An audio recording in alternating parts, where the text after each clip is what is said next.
I'm determined to achieve Vision Zero and to eradicate death and serious injuries from London streets. This means that 2020 will see a further step change in both the pace and urgency of programmes to tackle road danger. Transport for London and the Met Police are working hard to reduce these tragic events. Next year, we'll see the delivery of infrastructure schemes across the Healthy Streets investment portfolio to make London streets safer. Examples include more safer junctions, with 41 complete by the end of my current term. All TfL roads within the congestion charge zone will be 20 miles per hour by next April.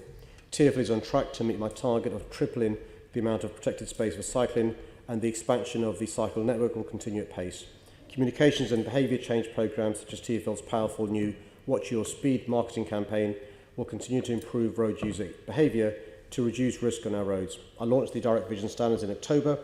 It seeks to eliminate dangerous heavy goods vehicle blind spots proven to be the cause of pedestrian and cyclist death and serious injuries. Enforcement will start in October 2020. There will be further safety improvements introduced to the bus fleet through our world-leading bus safety standard. The Met Police Service will also further ramp up enforcement through Operation Vision Zero to tackle illegal and unsafe road user behaviour, and there will be an even greater emphasis on preventing speeding. Let me just end by saying this. TfL and I will continue to support the London boroughs to deliver Vision Zero and help them develop ambitious proposals to reduce death and serious injuries on the 95% of London's roads that is their responsibility. Thank you, Mr. Mayor. And very good to hear about the extra police enforcement. This is a crisis. 134 families are grieving the loss of people killed on London's roads this year so far. And that's not taking account of the many people who have suffered very serious injuries. Now, my Hostile Streets report for the Transport Committee focused on Outer London because that's where the greatest change is needed. Nearly 2/3 of this year's road deaths are in Outer London. Now, you've said lowering speeds is one of the most important things that we can do to make our streets safer. What are you going to do to cut speeds beyond central London in 2020? Thanks for that question, and by the way, thanks for your long interest in this matter in relation to campaigning for change. One of the things I alluded to in my answer was that 95% of the roads aren't in our control. They're controlled by the boroughs. So we're working with boroughs. Some of it is, and I say this not to patronise boroughs, to persuade them why it's important to address this issue. Sometimes, I've got to tell you, there is resistance from residents about reducing speed limits. The 20 is Plenty campaign doesn't always have the support. We are helping boroughs to try and, persuade them to do the right thing, but also give them support financially through funding to try and do the right thing, not just around schools, but other areas as well. And any help you can give is much appreciated. Persuading councils to do the right thing. One death is one too many, and you're right. We've had too many deaths this year. I think, the majority of the crashes where people are killed or very seriously injured happen on main roads, and a lot of those are on TfL roads as well as the boroughs. So yes, you're right to point out the boroughs, but TfL roads are also part of this picture. And the thing is that these very fast main roads run through communities. They're actually residential roads. They're places where people live, shop, and need to cross the road. Out in Brentford, some of those big roads, Gallows Corner, there are roads all over London where communities are living right up close to very, very fast-flowing traffic. Now, I worry that you're making this all a bit too complicated with lots of short sections of 20 mph limits.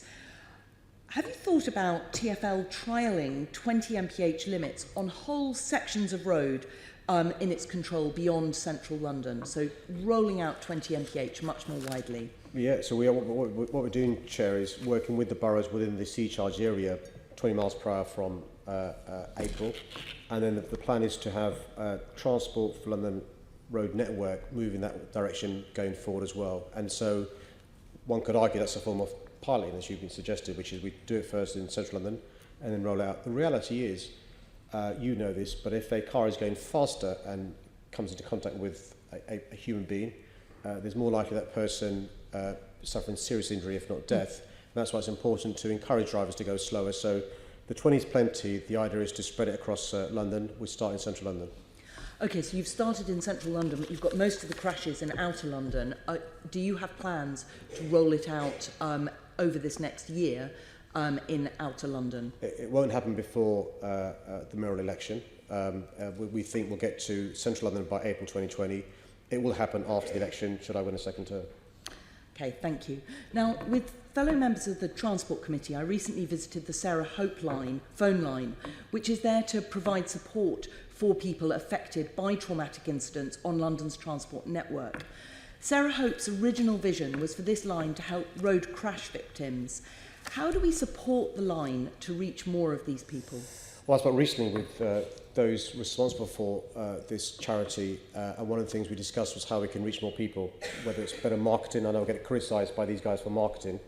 One of the issues is how do we market the Sarah Hope line better, so I'm hoping that when we do market it more, I'm not criticised for doing so. I think it's important we reach more people, because often people are suffering the consequences of an incident on a road and they won't know who to turn to.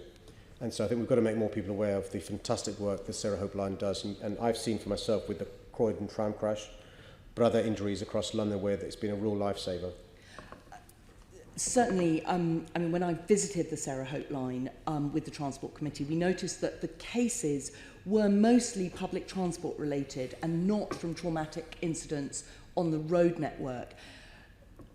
It's good to hear that you're thinking about doing more marketing for the Sarah Hope line, and that's very positive.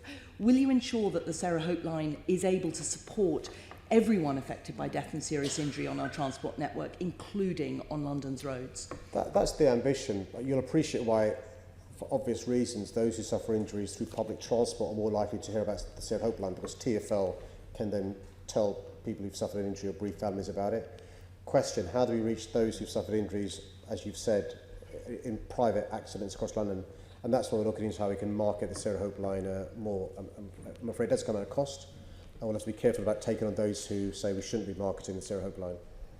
Well, I hope all Assembly members would support the marketing of the Sarah Hope line. Mr Mayor, every death on our roads is a tragedy, and Vision Zero is not just a target. It's got to be experienced now as a real change on our streets. I've got no further questions. I agree with that. Thank you, Chair.